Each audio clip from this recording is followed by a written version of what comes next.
Tulichokiona ni utekelezaji wa ilani ya uchaguzi kupitia miradi mbalimbali ya maji.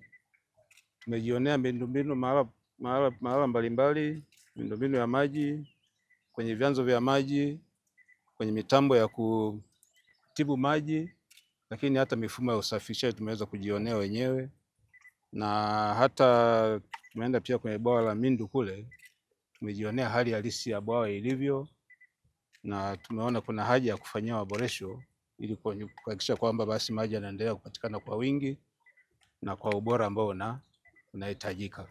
Sasa haya yanayofanyika kwenye bwawa la Mindu kule ni kinyume cha kanuni za uhifadhi wa mazingira, lakini uhifadhi wa vyanzo vya maji, kwa sababu kuna shughuli zinafanyika pale kama za uchimbaji madini ambazo zinaathiri ubora wa maji ambayo yanapatikana kwenye hicho chanzo kutokana na sumu ambazo zinaweza kupatikana kwa hizo chemicals ambazo wanatumia katika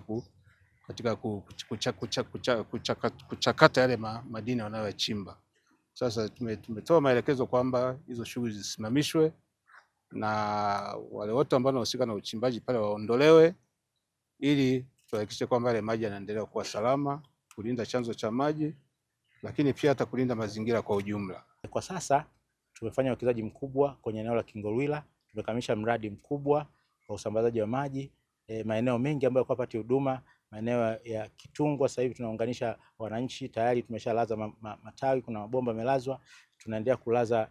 Tumekamilisha kazi kule Korogoso ambako ni eneo ambalo halijawahi kuwa na miundombinu kabisa ya maji. Tumekamilisha kazi kwenye maeneo mengi ya shule, mtaa shule kule, mtaa zahanati, Tambukareli, mtaa wa Bomba la Zambia, maeneo mengi ambayo kwa kweli yalikuwa na changamoto ya huduma ya maji, sasa hivi wanaweza kupata huduma ya maji. Lakini bado tunaendelea pia, serikali imewekeza kwenye maeneo ya Mkundi, Kiegea na Lukobe.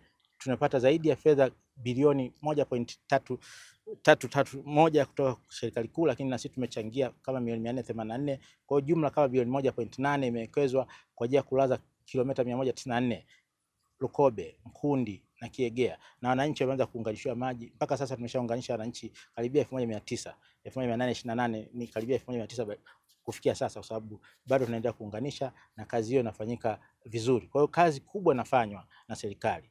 Kwa upande wa manispaa ya Morogoro wanategemea maji kwa asilimia 80 maji yaliyoko juu ya ardhi, kwa maana eneo la bwawa la Mindu na pia maeneo ya mito hasa mto Morogoro na mito mingine inayopita ndani ya manispaa ya Morogoro. Hali kadhalika wanategemea visima ambavyo ni moja ya jukumu kama taasisi kufanya tafiti za maji chini ya ardhi, na kwa bahati nzuri tuna ramani inayoonyesha uwepo wa maji chini ya ardhi kwa manispaa ya Morogoro, na hatua ya kwanza tulishaanza kuchimba visima 7 na kwa matokeo mazuri eneo la Mafisa tumepata zaidi ya lita 50,000 za maji chini ya ardhi. Kwa hiyo ni matokeo mazuri na tunaendelea kufanya tafiti mbalimbali kuonyesha kuna hazina ya maji kiasi gani chini ya ardhi.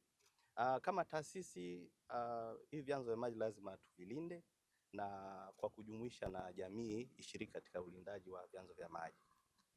Maji yanayopita manispaa ya Morogoro ni mito 5 ambayo hii yote inatoka kwenye safu za milima Uluguru.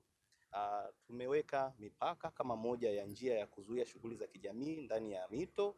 Hali kadhalika tumeanzisha kama njia mbadala ya wanajamii wanaoishi kwenye vyanzo vya maji kuwa na shughuli ambazo haziathiri vyanzo vyetu vya maji.